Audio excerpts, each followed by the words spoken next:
ॐ भूर्भुवः स्वः तत्सवितुर्वरेण्यं भर्गो देवस्य धीमहि धियो यो नः प्रचोदयात्।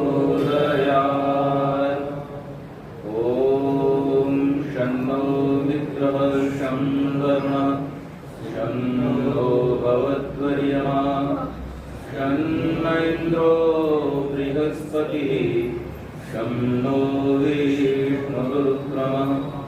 नमो ब्रह्मणे नमस्ते वायो त्वमेव प्रत्यक्षं ब्रह्मासि त्वामेव प्रत्यक्षं ब्रह्म वदिष्यामि ऋतं वदिष्यामि सत्यं वदिष्यामि तन्मामवतु तद्वक्तारमवतु अवतु मामवतु वक्तारम् अवतु मामवतु वक्तारम्।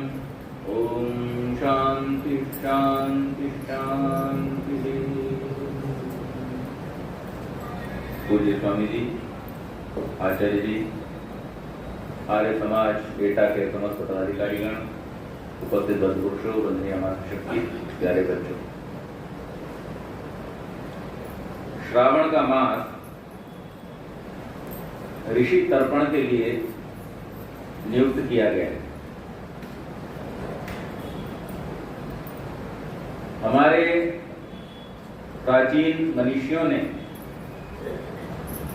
मानव जीवन को सुखी बनाने के लिए कुछ नियमावली दी है जिस पर चलकर के हम सुखी हो सकते हैं। और उसमें एक बहुत बड़ा गुण जो बतलाया है, हम सबने बचपन में सुना है, आप सबने भी सुना होगा, एक श्लोक सुभाषितानी का, उत्साह संपन्न मदीर्घ सूत्रम क्रिया विदिज्यम व्यसनेषु तक्तम शूरम कृतज्ञम दृढ़ सौधम च लक्ष्मी स्वयं याति निवास हेतु। तो ये जो 7 गुण बतलाए गए हैं, इसमें एक गुण है कृतज्ञता। और इस कृतज्ञता का निर्वाह करने के लिए हमें तर्पण करना होता है। माता पिता को तृप्त करना है तो पितृ तर्पण, और अतिथियों को तृप्त करना है तो अतिथि तर्पण। इसी प्रकार से ऋषियों को तृप्त करना है तो ऋषि तर्पण। और इसकी अलग अलग विधियां हैं। पितृ तर्पण की विधि अलग है, अतिथि तर्पण की विधि अलग है, देव तर्पण की विधि अलग है, और ऋषि तर्पण की विधि अलग है। तो ऋषि तर्पण की विधि क्या है? स्वाध्याय। स्वाध्याय के द्वारा हम ऋषियों के प्रति अपना कृतज्ञता ज्ञापन कर सकते हैं। हम ये अगर बताना चाहते हैं कि हम उन ऋषियों के लिए अपने मन में आदर श्रद्धा का भाव रखते हैं, तो हमें क्या करना होगा? स्वाध्याय करना। ये एकमात्र विधि है ऋषियों को तृप्त करने की। और इस विधि को महर्षि दयानंद सरस्वती ने बहुत महत्व देते हुए आर्यों को आवाहन किया। क्या कहा? वेद सब सत्य विद्याओं का पुस्तक है। वेद का पढ़ना पढ़ाना और सुनना सुनाना सब आर्यों का परम धर्म है। आर्य समाज के जो सार्वभौम सिद्धांत हैं, ये किसी कॉर्पोरेट कंपनी या किसी सामान्य संस्था के जो मिशन विजन स्टेटमेंट होता है वैसे नहीं। आर्य समाज के सार्वभौम सिद्धांत सीधे सीधे वेद और ऋषियों का आदेश है। और जो व्यक्ति इन सिद्धांतों को समझ करके तदनुरूप अपने जीवन में आचरण करेगा, इन सिद्धांतों में वो शक्ति है, वो सामर्थ्य है कि ये सिद्धांत 10 सिद्धांतों पर चल करके ही हम मुक्ति तक का मार्ग अपना प्रशस्त कर सकते हैं। मैंने अनेक बार आर्य समाज के नियमों के संबंध में चर्चा की है। पहले नियम से लेकर के अंतिम नियम तक जहां भी आप दृष्टि डालेंगे और थोड़ा विचार करें, मैंने पिछले अपने व्याख्यान में आपसे निवेदन किया था कि विचार करना ही मनुष्य होने की पहचान है, और शर्त भी है और उद्देश्य भी है। जो मनुष्य होकर के विचारशील नहीं हुआ तो वो मनुष्य की परिभाषा पर ही खरा नहीं उतरता। मत्वा कर्माणि सीव्यति, ये मनुष्य की परिभाषा है। संसार में हर चीज की कुछ ना कुछ परिभाषा है। तो मत्वा कर्माणि सीव्यति ये मनुष्य होने की परिभाषा है कि जो अपने जीवन में मननशील है, विचारशील है, और विचारशील होकर के अपने जीवन के कार्यों को करता है, वो कौन है? अब इसी विचार से आगे बढ़ते हैं। तो ये वेद प्रचार का उत्सव है, और इसमें हम वेद को समझने का प्रयास करेंगे। तो वेद शब्द विद धातु से बना, और उसका अर्थ क्या है? पहला अर्थ है विद विचारणे, विद ज्ञाने। अब इन दोनों चीजों को कौन प्राप्त कर सकता है जी? पशुओं में ज्ञान है या नहीं है? सोच समझ के बोलो मेरे सामने, है? पशुओं में ज्ञान है या नहीं है? देखो, बिल्कुल सरल प्रश्न, सरल उत्तर है। मैं पूछा ही नहीं कौन सा वाला, मैंने ये नहीं पूछा पशुओं में कैसा ज्ञान। सीधा प्रश्न है, सीधा उत्तर दीजिए। है पशुओं में ज्ञान है? क्यों है? क्यों है? पशुओं में ज्ञान क्यों है? कीट पतंगों में भी ज्ञान है, क्यों है? वो तो उद्देश्य हो गया। क्यों है? प्रश्न ये है क्यों है? क्योंकि जिसमें भी, जहां पर भी आत्मा है वहां ज्ञान, क्योंकि आत्मा का लक्षण है ज्ञान। इच्छा, द्वेष, प्रयत्न, सुख, दुख, ज्ञानानि आत्मनो लिंगम, आत्मा का लक्षण है। तो जहां भी जीवन है, जहां भी आत्मा है, वहां पर ज्ञान नहीं होगा, ऐसा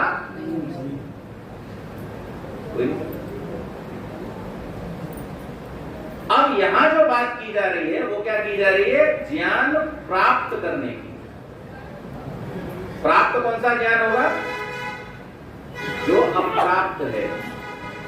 प्राप्त आप कौन सी चीज करते हो? देखो, ऋषियों के तर्पण की बात कही, पितरों के तर्पण की बात कही, देवताओं के तर्पण की बात कही, अतिथियों के तर्पण की बात कही, भूतों के तर्पण की बात कही, परमात्मा के तर्पण की बात कही ना कही? क्यों नहीं कही? परमात्मा में किसी प्रकार की अतृप्ति तो तृप्त कैसे करोगे? जिसमें अतृप्ति है वहां पर तृप्त करने की आवश्यकता है, जहां अतृप्ति ही नहीं है वहां पर तृप्त करने की आवश्यकता। देखो, बहुत सरल ज्ञान है, इसको सरलता से समझ लेंगे तो सुग्राही हो जाएगा। तो आत्मा जहां भी होगा वहां पर ज्ञान तो है, लेकिन प्राप्त करने की जब बात की जा रही है तो इसका अर्थ यह है कि जो हमें प्राप्त नहीं है वो हमें प्राप्त करना है। और इसलिए वेद के माध्यम से परमात्मा ने इस ज्ञान को हमें दे दिया हमारे कल्याण के लिए। तो पहला अर्थ किया वेद ज्ञाने, लेकिन हमारे लिए दूसरा कौन सा आया? विचारणे। ज्ञान तो परमात्मा ने दे दिया, लेकिन मनुष्य के लिए पहली बात क्या है? विचारणे। इस पर आपको विचार करना होगा, चिंतन करना होगा, मनन करना होगा, इसको अपने जीवन में, व्यवहार में लाना होगा।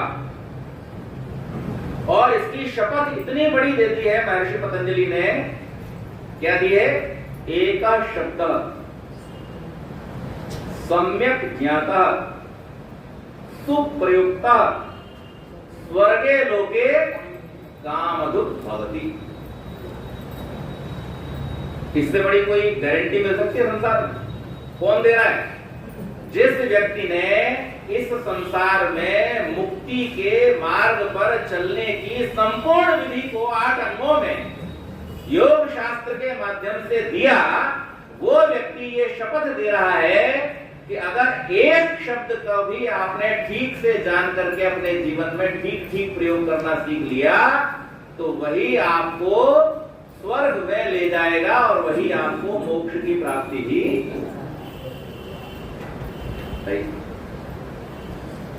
तो ऋषि दयानंद कह रहे हैं कि इस संसार में अगर आपको सुखी होना है तो आपको अपने धर्म का पालन करना पड़ेगा। और आपका परम धर्म क्या है?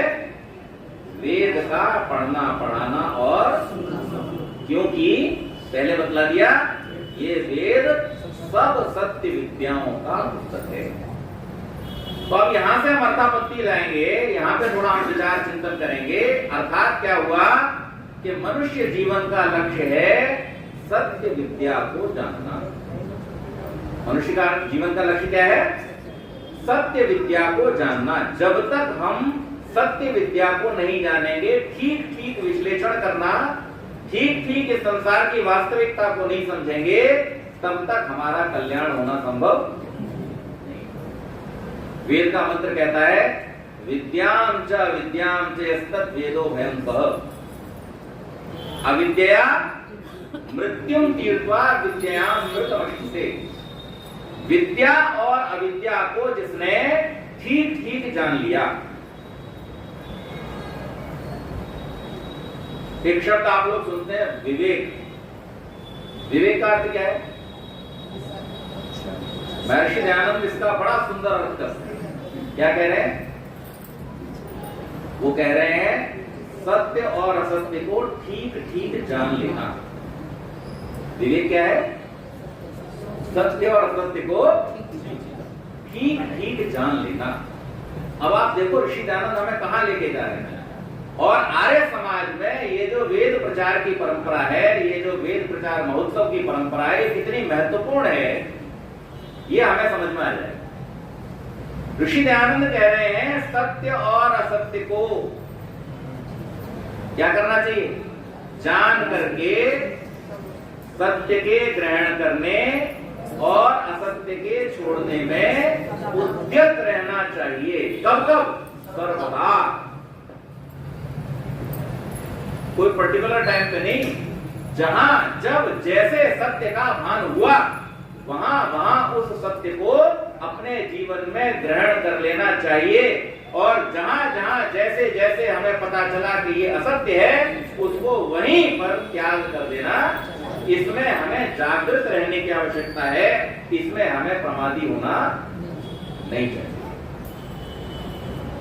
रामकृष्ण परमहंस ने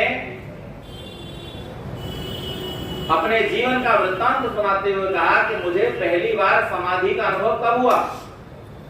जब उनसे पूछा गया तो वो कहते हैं मुझे पहली बार समाधि लगी जब मैंने गड़गड़ाते हुए बादलों को और चमकती हुई बिजली को देखा। थोड़ी देर आप सब जगह से ध्यान हटा के करिए।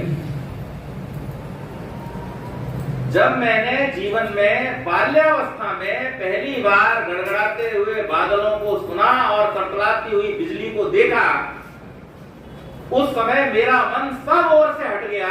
मुझे कुछ भी और दिखाई नहीं दे रहा था, बस मुझे वहीं पर ईश्वर की असीम शक्ति का अनुभव हुआ। मुझे पहली बार समाधि का सुख वहां पर मिला। बता रहे इस संसार के प्रत्येक दृश्य में वो सामर्थ्य है कि वो आपको परमात्मा का दर्शन। लेकिन ये बताओ कि ये सुंदर सजा हुआ भवन किसे दिखेगा? आंख वाले को दिखेगा। आंख वालों में भी किसे दिखेगा? जो देखना। जिसके पास न आंखें हैं और न देखने की इच्छा है उसको दिखाई नहीं देगा। इसी प्रकार से परमात्मा इस संसार के कण कण में विद्यमान है और जो विद्यमान है वो दिखाई भी देगा, लेकिन आपको आंखें खोल करके देखना पड़ेगा। अब बस यही समझना बाकी है कि परमात्मा को देखने वाली आंखें कौन सी हैं। तो वेद हमें वो आंखें देता है जिससे हम परमात्मा को देख सकें। मंत्र बोला हमने अभी आहुति देते हुए, स्तुता मया वरदा वेद माता प्रचोदयन्ता। वेद माता, वेद को क्या कहा है यहाँ पे? और माता किससे परिचय कराती है? पूरे संसार से, पिता से। माता के अलावा पिता से कोई परिचय नहीं करा सकता। ध्यान रखना। उदाहरण दो, कर्ण बेचारा जीवन भर परेशान रहा, अंत में जाके माता ने परिचय कराया कि तुम्हारा पिता कौन है। आप क्या समझते हैं, आप क्या जानते हैं, वो अलग बात, लेकिन पिता से जो वास्तविक परिचय है उसका कराने वाला कौन है? माता। इसलिए ऋषियों ने क्या कहा? वेद माता। इसलिए वेद हमारी माता है, क्योंकि वो परमात्मा पिता से हमारा ठीक ठीक परिचय करा देती है। वेद। तो हम आगे बढ़ रहे हैं कि विचार करना, विद विचारणे। जब हम विचार करते हैं इस संसार के शब्दों पर, इस संसार की होने वाली घटनाओं पर, इस संसार में मिलने वाले पदार्थों पर, तो हम एक निर्णय पर पहुंचते हैं कि ये जितनी भी विद्या संसार में है, जितने भी पदार्थ इस संसार में है, इन सबको बनाने का सामर्थ्य किसी भी मनुष्य में नहीं है। इन सबको बनाने का सामर्थ्य किसमें है? किसी मनुष्यों से बहुत बहुत बहुत महान सत्ता के अंदर है, जो हमें इस संसार में सामान्य रूप से दिखाई नहीं देती है। उस सत्ता ने इन सारे पदार्थों को और इन सारी विद्याओं को हमें प्रदान किया है, हमारे कल्याण के लिए, हमारे उपभोग के लिए किया है। इसलिए ऋषि दयानंद कहते हैं, जो कुछ भी इस संसार में दिखाई देता है, चाहे वो पदार्थ हो और चाहे विद्याएं हो, उन सबका जो मूल है वो कौन है? ये वेद की बात है। ईशावास्यम इदं सर्वं यत्किंच जगत्याम जगत।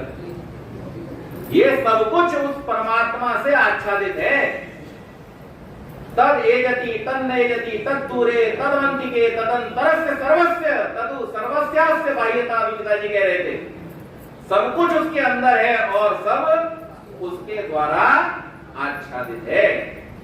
कुछ भी उसकी सीमा से बाहर नहीं है, कुछ भी उससे छूटा हुआ नहीं, कण कण में व्यापक हो रहा है, क्षण क्षण में व्यापक हो रहा है। इसलिए उस परमात्मा को ऋषि ने क्या कह दिया? आदि मूल कह दिया। सृष्टि बनने के बाद तो बहुत सारे परम्यूटेशन कॉम्बिनेशन हम करेंगे। आर्य समाज के भवन परमात्मा नहीं बनाएगा आपके, कौन बनाएगा? मनुष्य बनाएगा।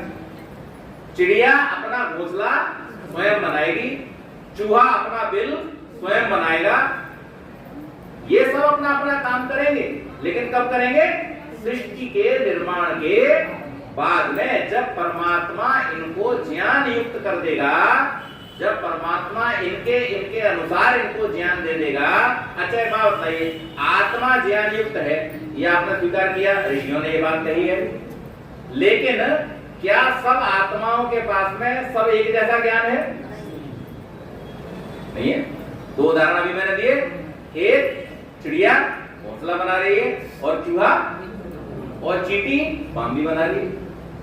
चींटियों की बाम्बी के अंदर कैमरा डाल करके वैज्ञानिकों ने देखने का प्रयास किया कि भाई आखिर करती क्या है। ये बरसात से पहले निकल आती है सारी की सारी, और निकल करके छोटे छोटे टुकड़े उठा उठा करके ले जाती हैं। ये अंदर ले जाके क्या व्यवस्था है इनकी? जब अंदर कैमरा डाला और देखा तो जैसे कोई बहुत आधुनिक कॉलोनी बनाई हुई इंजीनियर्स ने, ऐसी कॉलोनी उनको वहां पर दिखाई दी।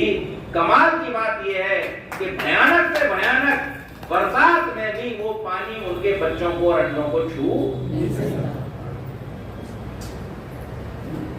किसने दिया क्या? अच्छा, ऐसी गलती कभी नहीं हुई कि चींटी वाला चिड़िया को दे दो, चिड़िया वाला बंदर को दे दो, बंदर वाला चूहे को दे दो, चूहे वाला सांप को दे दो, बोले ऐसा हुआ कभी? ऐसा होता है? तो परमात्मा ने जो जिसके लिए आवश्यक है उसको वो ज्ञान, तो मनुष्यों को कौन सा ज्ञान दिया परमात्मा ने? वेद का ज्ञान दिया। और इसलिए दिया ताकि आप, ऋषि की भाषा में कहते हो तो क्या, तृण से लेकर परमेश्वर पर्यंत सब पदार्थों का ज्ञान प्राप्त करके फिर क्या करें? अपना और संसार मात्र का कल्याण कर सकें। इसके लिए परमात्मा ने आपको वेद रूपी ज्ञान। आजकल नवीन शिक्षा पद्धति में वेद के इस प्रकार के जो ज्ञान है और ज्ञान की बातें, उनका अभाव देखने को मिलता है। सामान्य रूप से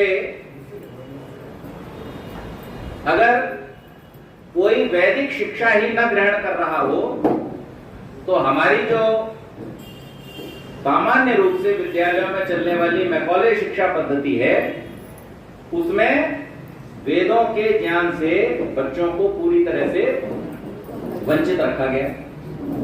उनको वो पढ़ने को नहीं मिलता।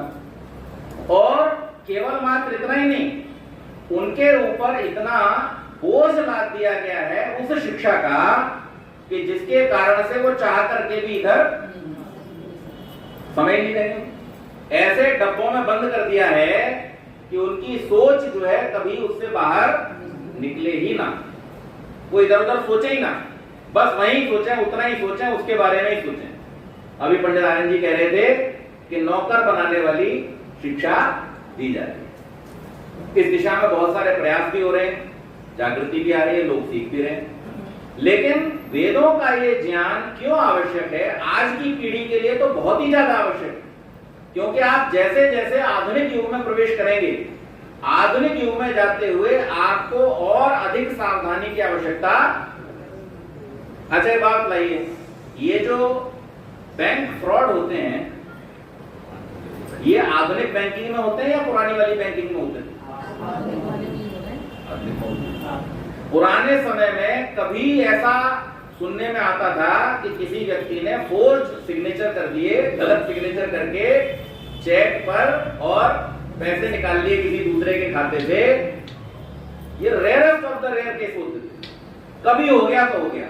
परंतु आज आप देखिए, आप कोई से चैनल पर, कोई से अखबार में, कोई से सोशल मीडिया पर आप जाकर के देखिए, आपको हर 5 मिनट में एक खबर मिल जाएगी कि अमुक व्यक्ति के अकाउंट से इतना पैसा हुए। तो हम शिक्षित, आधुनिक शिक्षा है, लेकिन यहां पर सावधानी की और ज्यादा जरूरत पड़ रही है। और इसलिए पड़ रही है क्योंकि इस शिक्षा में मूल तत्वों का अभाव है। ये ऐसा भवन है जो कागजी है, पहली बात तो, और दूसरी बात बिना नींव का है। इसके अंदर फाउंडेशन है ही नहीं। जिन मूल तत्वों पर हमारा जीवन, हमारा पूरा व्यवहार टिका होना चाहिए, जिनके माध्यम से मानव सभ्यता उन्नति की ओर जा सकती है, मानव संस्कृति जिस पर टिकी हुई है, उन सारे तत्वों का इसमें नितांत अभाव है। केवल और केवल मात्र ऐसी चीजों को सिखाया जा रहा है कि जिनसे हमारी थोड़ी बहुत भौतिक उन्नति हो सके। और भौतिक उन्नति भी किस रूप में? कि हम इकट्ठा करना सीख सकें, इकट्ठा करना। यहां पर बहुत सारे आज युवा बैठे हुए हैं। मैं अगर किसी से भी एक से अपने आप वॉलंटियर करना, किसी को ऐसे इंगित नहीं करूंगा। कोई भी आप में से एक जो युवा बैठे हैं यहाँ पे, मुझे बताओ आपके जीवन की 5 सबसे बड़ी प्रायोरिटीज क्या हैं? कोई भी बताओ। सबसे ज्यादा करने योग्य क्या है आपके जीवन में? क्या करना चाहते हो, क्या बनना चाहते हो? मन की बता दो, होगा तो देखा जाएगा।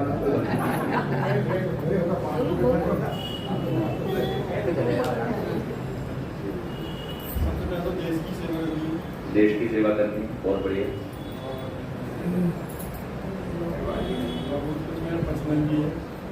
हाँ वही तो पूछ रहा हूँ मैं।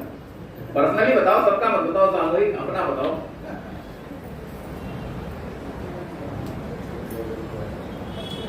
अभी तो मैं इंजीनियरिंग की ट्राई कर रहा हूँ। तो इंजीनियरिंग करना इंजीनियर बनना है। और प्रायोरिटी क्या है? देश की सेवा और माता पिता की सेवा। बहुत बढ़िया। और समाज की सेवा। बहुत बढ़िया, बहुत सुंदर।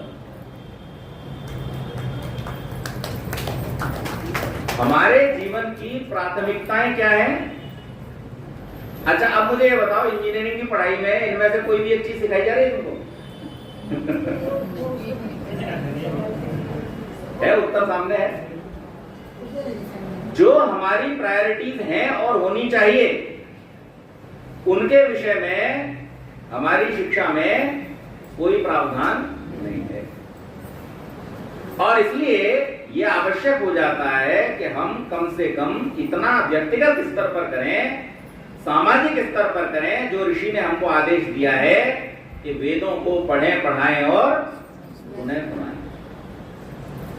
कई बार हमसे बहुत सारे लोग ये भी कहते हैं कि भाई वेद तो संस्कृत में है और जो उनका भाष्य भी है वो भी बड़ा शुद्ध हिंदी में, कठिन भाषा में है, हमारी समझ में नहीं आता। अच्छा, जब बच्चा जन्म लेता है उस समय कितनी भाषाएं जानता है वो? कैसे सीखता है सारी भाषाओं को? प्रयास से सीखता है। आपकी प्रायोरिटी क्या है, आपकी प्राथमिकताएं क्या है, आपके जीवन का लक्ष्य क्या है, उद्देश्य क्या है, इस पर निर्भर करता है कि आप क्या सीखोगे, कितना सीखोगे और क्या नहीं सीखोगे। और इसलिए ये जानना, ये बताना बहुत आवश्यक है कि हमारे जीवन का उद्देश्य क्या है, हमारे जीवन का लक्ष्य क्या है। तो हमें ये शब्द बतला रहा है विद विचारणे, विचार करना हमारे जीवन का लक्ष्य है। और विचार करते समय इस बात पर भी विचार होना चाहिए कि हमने जो अपने कलेजे के टुकड़ों को, अपने नन्हे मुन्ने बच्चों को, प्यारे प्यारे बच्चों को इतनी सारी सुविधाएं देकर के पढ़ने के लिए अपने से दूर जिस विद्यालय में भेजा है, वहां पर 8 घंटा जो वो बच्चा व्यतीत कर रहा है, उस 8 घंटे में उसके साथ क्या होता है, ये विचार करना आवश्यक नहीं है? ये विचार करना आवश्यक है। क्या उसे वही दिया जा रहा है जो हम चाहते हैं या फिर कुछ और ही उसे पढ़ाया जा रहा है? तो विद विचारणे, दूसरा विचार करना है कि हमारे जीवन का लक्ष्य क्या है। तो विचार क्या करना है? सत्य और असत्य के विषय में विचार करना है। इस संसार का सत्य क्या है? संसार का सत्य क्या है? संसार का सत्य है जो संसार का नाम है, संसरण, परिवर्तन, चलते रहना। इस संसार में कोई भी वस्तु स्थायी नहीं है, कोई भी वस्तु स्थायी नहीं है, एक भी वस्तु स्थायी नहीं। यहां तक कि जो दिखाई नहीं देता काल स्थायी है, चलता है। कल ऐसी गणना चल रहा है, बढ़ रही, लगातार बढ़ रही।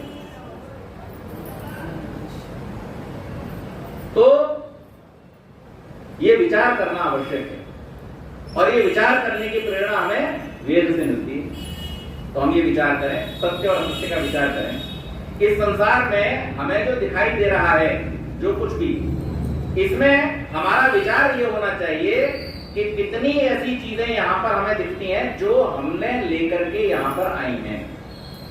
संसार में हम कितनी सारी चीजों को साथ में लेकर के आए, इस पे विचार होना चाहिए, नहीं होना चाहिए? इससे भी ज्यादा विचार इस बात पर होना चाहिए कि जब हम यहां से जाएंगे तो इनमें से कितनी चीजों को हम अपने साथ में, ये विचार आवश्यक है या नहीं? कितने लोग करते हैं इस विचार को? नाम मात्र को कोई करता हो तो करता हो, नहीं तो कोई इस विचार को करता कहते सर, लेकिन करता जो कर लेता है उसे आनंद आता है। हम लोग रेडियो पे, मोबाइल पे गाने सुनते हैं। अच्छा, गाना गाने में ज्यादा मजा आता है या गाना सुनने में? सुनने में ज्यादा मजा आता है। हाँ जी, आनंद जी, पंडित जी, गाना गाने में ज्यादा मजा आता है, सुनने में? सुनने में ज्यादा मजा आता है। जिसको गाना आता है उसे गाने में, जैसे आप बिल्कुल ठीक बात। जिसको गाना आता है उसे मजा गाने में आता है, और जिसको गाना नहीं आता वो सुन के काम चला लेता है, मजा नहीं आ रहा उसे। मजा क्या आएगा आपको? नहीं, आनंद की अनुभूति तो होती है। आनंद की अनुभूति भी आपको तब होती है जब आप उस संगीत को जानते हो। शब्दों में देखो यही सुख और आनंद का फर्क है। सुख इंद्रियों तक सीमित है, कर्ण प्रिय हो सकता है, मन को अच्छा लग सकता है, लेकिन आत्मा आनंदित तब होगा जब आप उस संगीत को समझते होंगे। तो जो संगीत को समझता है वो सुनने का भी आनंद ले सकता है और गाने का भी आनंद।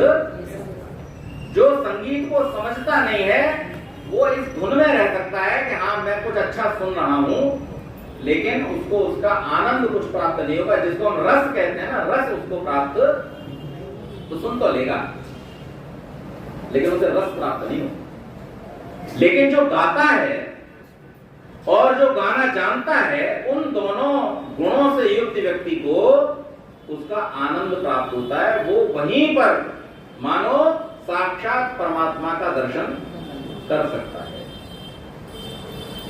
ये संगीत की विद्या का एक महत्व है और हर विद्या में यही महत्व है। जो आप जानते हैं तभी आप उसका आनंद ले पाते हैं, और जो आनंद की स्थिति तक पहुंच गया है वही परमात्मा को जान सकता है, क्योंकि परमात्मा आनंद स्वरूप है।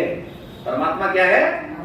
जितने भी प्रकार का इस संसार में आनंद है, जितने भी प्रकार का, चाहे वो रूप का हो, चाहे रस का हो, चाहे शब्द का हो, चाहे स्पर्श का हो, चाहे गंध का हो, चाहे मन का हो, चाहे ज्ञान विज्ञान का हो, चाहे पदार्थ विद्या का हो और चाहे आत्म विद्या का हो, इन सब प्रकार के आनंदों में परमात्मा ही है। रसो वही, जितने भी संसार के रस हैं वो परमात्मा का ही स्वरूप हैं। इसलिए जो व्यक्ति, इसलिए महर्षि पतंजलि क्या कह रहे हैं? एक शब्द सुप्रयुक्त सम्यक ज्ञाता, वो स्वर्ग लोक की आपको यात्रा करा देगा, वो आपको सुख प्राप्त करा देगा, आनंद प्राप्त करा देगा। तो ये विचार करना आवश्यक है कि हम यहाँ पर इस संसार में क्यों हैं, कैसे हैं और हमें यहाँ रहकर के क्या करना है। क्या करना है इसका ज्ञान भी आपको कौन कराएगा?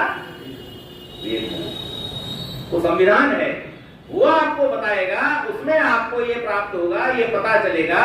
कैसे पता चलेगा?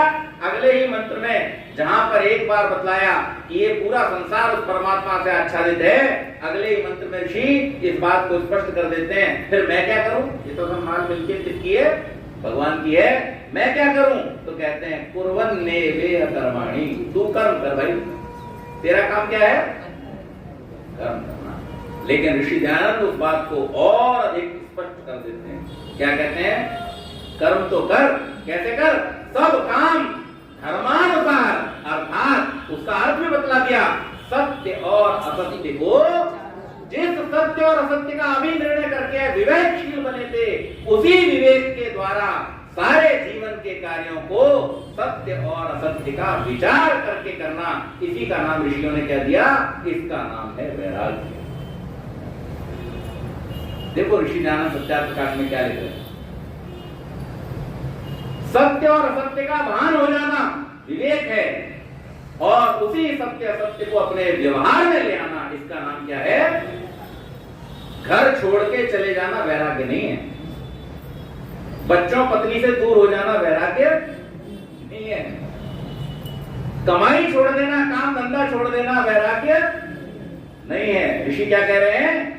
जो सत्य और असत्य का विवेक तुमको हुआ है, उस विवेक के अनुसार अपने जीवन के व्यवहारों को निर्धारित करना, ये क्या है? जब महर्षि पतंजलि ने कहा योगश्च चित्त वृत्ति निरोध, क्या अर्थ है इसका? जंगल में जाके बैठो, क्या है चित्त की वृत्तियां? चित्त की वृत्तियां क्या है? पांच है,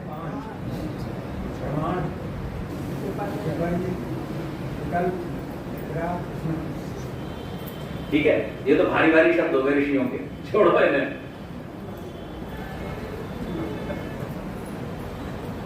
जितना जितना हमारा मन जितना जितना हमारा मन प्रकृति और प्रकृति से बने पदार्थों की ओर भागे, वो क्या है? प्रवृत्ति। क्या है? प्रवृत्ति। ऐसी समस्त प्रवृत्तियों को ईश्वर की ओर मोड़ना, ये क्या है? हमारा लक्ष्य। योग में हम क्या करते हैं? यही तो करते हैं। चित्त की जो वृत्तियां अनेक प्रकार से कहां जा रही हैं? संसार की ओर, दृश्य की ओर जा रही हैं। और इसको दार्शनिक भाषा में ले आए, जितनी वृत्तियां दृश्य की ओर जा रही हैं, उन सब दृश्यमान वृत्तियों को दृश्यमान से हटा करके अदृश्य की ओर लेकर के जाना, ये हमारे जीवन का लक्ष्य है। इस पर हमें विचार करना कि हमें ये जो पदार्थ मिला है शरीर के रूप में, इस पदार्थ को, इस शरीर से होने वाले कार्यों को हमें किधर चलाना है? तो वहां महर्षि पतंजलि कह रहे हैं, इनका निरोध। निरोध का मतलब होता है कंट्रोल। निरोध का मतलब क्या है? आप इनके कंट्रोल में न चले जाना, ये आपके कंट्रोल में रहें। जब आपको संसार की ओर अपनी वृत्तियों को ले जाना है, तब आप संसार की ओर ले जाइए, और जब आपको परमात्मा की ओर अपनी वृत्तियों को ले जाना है, तब आप परमात्मा की ओर ले जाइए। ये कार और इसका स्टीयरिंग आपके कंट्रोल में होगा, तब तक एक्सीडेंट नहीं हो रहा है। जिस दिन स्टीयरिंग आपके कंट्रोल से बाहर हुआ, गाड़ी आपके कंट्रोल से बाहर हो गई, और जिस दिन गाड़ी आपके कंट्रोल से बाहर हो गई, उस दिन ये आपको कहीं भी, तो एक्सीडेंट से बचना है तो क्या करना होगा? वृत्तियों का निरोध करना होगा, इनको अपने कंट्रोल में लेकर के। जब गुस्सा करना है तब मैं गुस्सा करूं, और जब मुझे नहीं करना तब मुझे कोई कुछ भी कहता है, मुझे गुस्सा आए ही ना। ये है मेरा गुस्से के ऊपर कंट्रोल। और अगर मैं किसी के जरा सा पिंच करने पर, कुछ लोग होते हैं ना, स्वामी जी थे, सदानंद जी, स्वामी सदानंद जी थे, गुरुकुल एटा में, अंधे थे, बाद में हो गए। हमने जब देखे तब से वैसी, तो वो कुछ बातों से बड़े भयंकर चिढ़ते थे। अच्छा, बच्चे जो थे गुरुकुल में, वो बच्चे तो शरारती होती, कोई कभी लाठी उनकी इधर उधर कर दे, कहाँ गई मेरी लाठी, कहाँ गई मेरी लाठी, इस बात पे गुस्सा हो जाते थे। ऐसे यति जी थे, लक्ष्मण जी, वो भी गुस्सा हो जाते थे कुछ बातों पे। तो ऐसे जो व्यक्ति होते हैं, उनको क्या बोलते हैं? उनको बोलते हैं पब्लिक ड्रिवन। जो चाहे उनका स्क्रू ड्राइवर चाबी लगाए और वो धर पकना चालू। अगर आपका क्रोध आपके वश में नहीं है, क्रोध तो होना है। देखो, कोई अगर ये कहता है ना कि क्रोध ही नहीं होना चाहिए, क्रोध नहीं आना चाहिए, तो ये गलत बात है। क्योंकि हम तो रोज प्रार्थना करते हैं, मन्युरसी मन्युमयी देहि। मन्यु का अर्थ क्या होता है?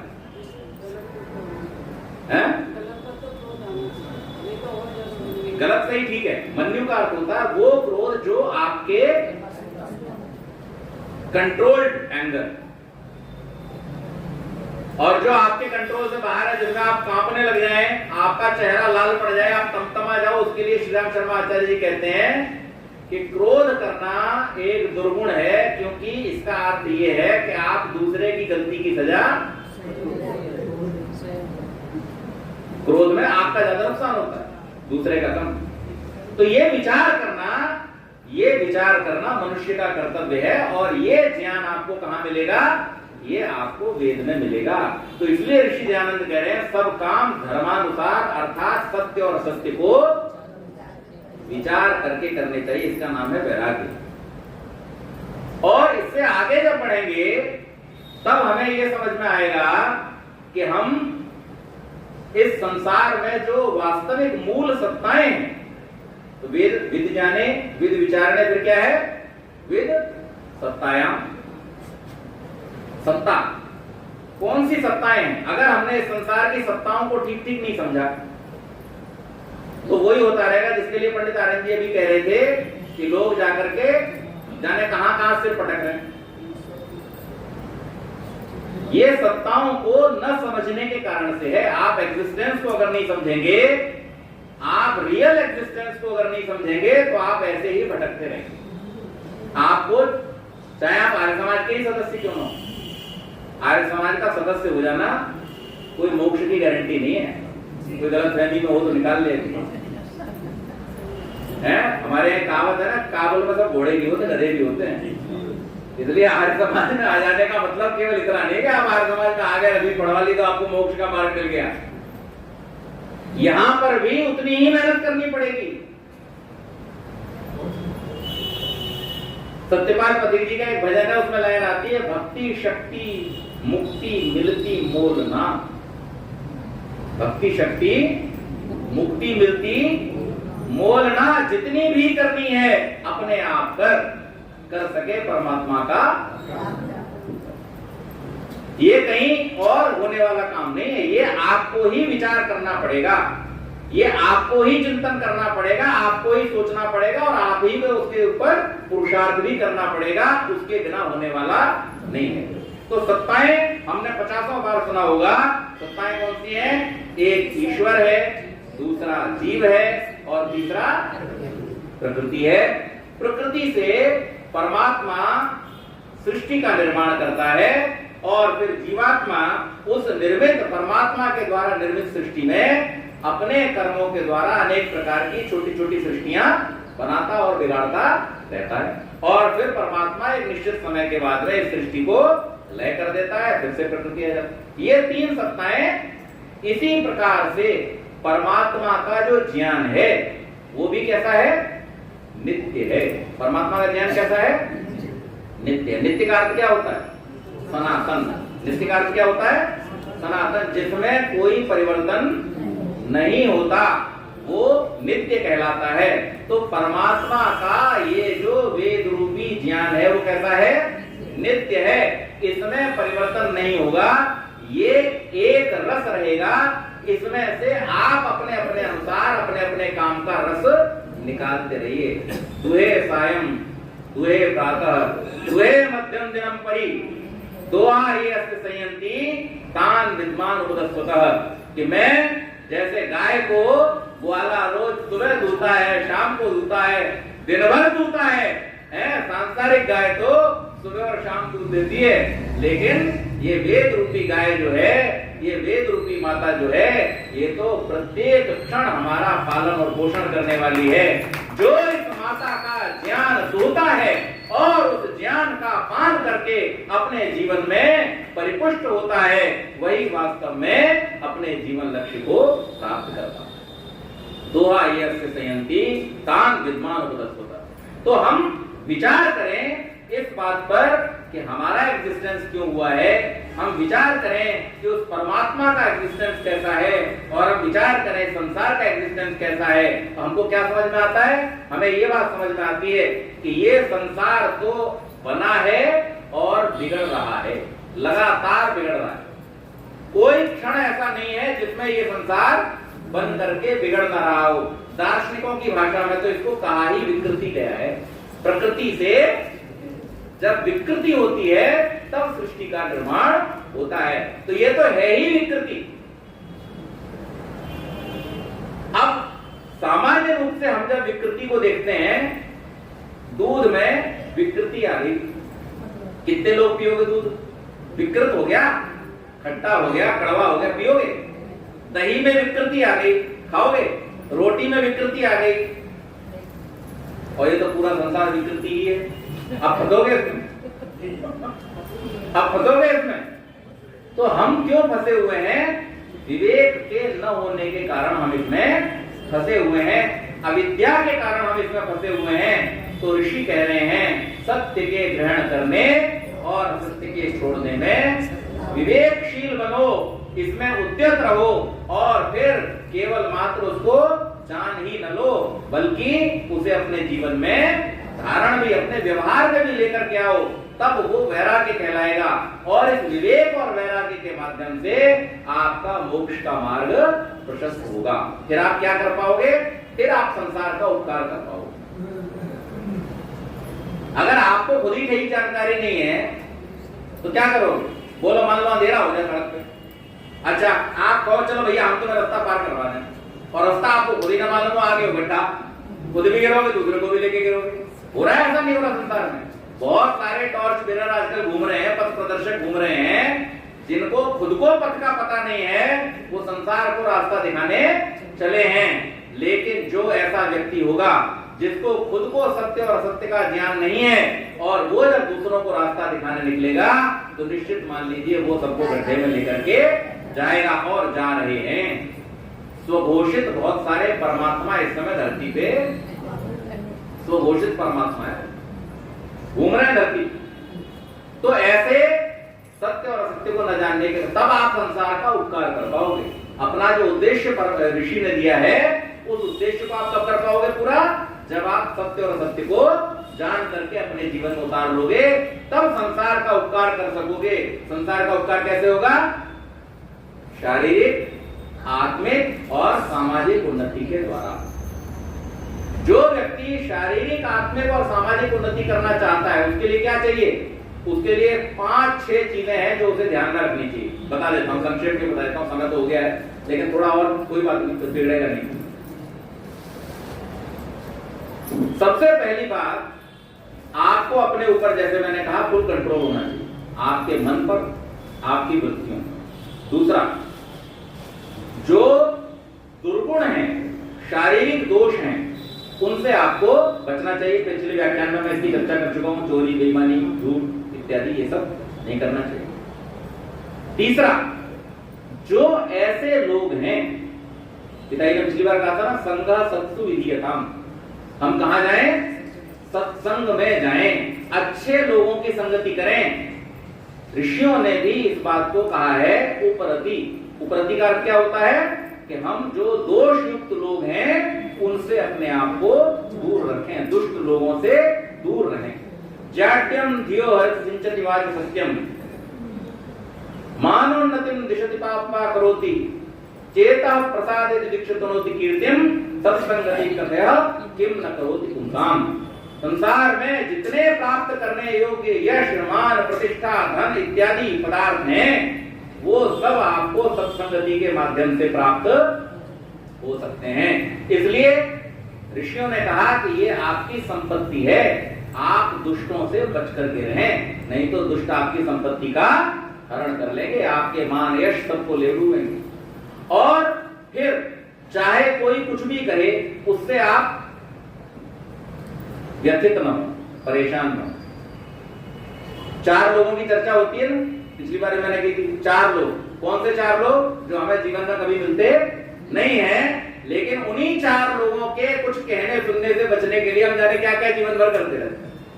तो वो 4 लोगों के चक्कर में न पड़ो। आप अपने जीवन में जो सत्य जाना है उसको जान करके तदनुरूप व्यवहार करते रहो, उन 4 के चक्कर में कभी पड़ना नहीं। ये आपकी संपत्ति है, इससे आप सुखी होगे। और फिर जो वेदादि सब शास्त्रों की बातें हैं उन पर पूर्ण विश्वास। पूर्ण विश्वास का मतलब क्या? कि फिर आपको कोई हिला न सके, डिगा न सके, आप उस पर पूर्ण विश्वास करने वाले हों। आजकल लोग जरा सी तार्किक या कुतार्किक बात करते हैं, उल्टी बात करते हैं, तो हमारा विश्वास डगमगाने लगता है कि नहीं हमने तो ऐसा सुना था, वास्तव में ऐसा है कि नहीं है। लेकिन ऐसा कब होता है? जब हमारा पूर्ण विश्वास नहीं होता। जिसका विश्वास पूर्ण है वो चाहे कुछ भी कहे कोई, लेकिन उसका विश्वास डगमगाता नहीं। अभी देखिए पिछले दिनों लगभग 1.5 महीना एक आंदोलन चला और उस आंदोलन में न जाने कितनी क्या क्या बातें सरकार के विरुद्ध, प्रधानमंत्री के विरुद्ध, गृह मंत्री के विरुद्ध कही गई, प्रचारित की गई। अच्छा, जिन लोगों ने उनको, उनके कार्यों को कभी जानने की कोशिश नहीं की थी कि ये लोग क्या काम कर रहे हैं देश की उन्नति में, इनका क्या योगदान है, किस प्रकार से देश को आगे लेके चल रहे हैं, वो सारे लोग उन्हीं कुकुर मुद्दों के सिर में सिर मिला करके और स्वर में सुर भी मिलाने लगे। लेकिन जिन लोगों ने वास्तव में जाना था, समझा था कि ये क्या कार्य हो रहा है और ये विरोध भी करने वाले लोग जो है वास्तव में हित चाहने वाले या अहित चाहने वाले हैं, वो दृढ़ता से उनके साथ में जुड़े रहे। और कुछ देर नहीं लगी, 15 दिन में परिणाम सामने आ गया। वो सारे जो क्या खुद ही उन्होंने अपना नाम रखा हुआ कॉकरोच, उन कॉकरोचों की असलियत सारी दुनिया के सामने 15 दिन में आ गई, सब खुल के। तो जो दृढ़ विश्वासी होगा उसको शब्द क्या दिया ऋषियों ने? श्रद्धा। श्रद्धा का अर्थ क्या है? कि जो वेद की और सत शास्त्रों की बातें हैं उन पर दृढ़ विश्वास रखना, ये श्रद्धा कहलाता है। और इसी श्रद्धा से आपको समाधान की प्राप्ति होती है। तो ये संपत्तियां बतलाई हैं हमारी ऋषियों ने कि जो वास्तव में वेदादि शास्त्रों का अध्ययन करेगा उसके पास में वास्तविक संपत्ति आएगी और उस वास्तविक संपत्ति से ही वो समाधान को प्राप्त होकर के मोक्ष का अधिकारी बनेगा, अर्थात मोक्षत्व को प्राप्त कर पाएगा। तो ये जो वेद रूपी ज्ञान है ये परमात्मा ने हमारे कल्याण के लिए हमको दिया है। और इससे जो चौथा अर्थ है क्या है, विद लाभो, इससे लाभ ही लाभ है। तृण से लेकर के परमात्मा पर्यंत की समस्त विद्याएं वेद में निहित हैं। अगर आप चाहते हैं कि आपको भी वो विद्या प्राप्त हो तो आपको वेद का पढ़ना पढ़ाना और सुनना सुनाना अपना परम धर्म बनाना पड़ेगा। इसके बाद सबसे प्रीति पूर्वक मिलो जुलो, अविद्या का नाश करो, विद्या की खूब वृद्धि करो, अपने जीवन से संतुष्ट न रह करके सबके जीवन की उन्नति में अपनी उन्नति समझो और नियमों का सदैव पालन करो। ये हमारे जीवन की मुक्ति का मार्ग है, ऋषि दयानंद ने प्रशस्त किया है। यही आर्य समाज के वेद प्रचार वक्ताओं का और इस प्रकार के कार्यक्रमों का मूल उद्देश्य होता है। तो आपने 5 मिनट अधिक मुझे सुना, इसके लिए आपका बहुत बहुत धन्यवाद। और हम इसी प्रकार से वेदों को पढ़ते पढ़ाते हैं, आप सभी प्रकार से संतुष्ट होंगे।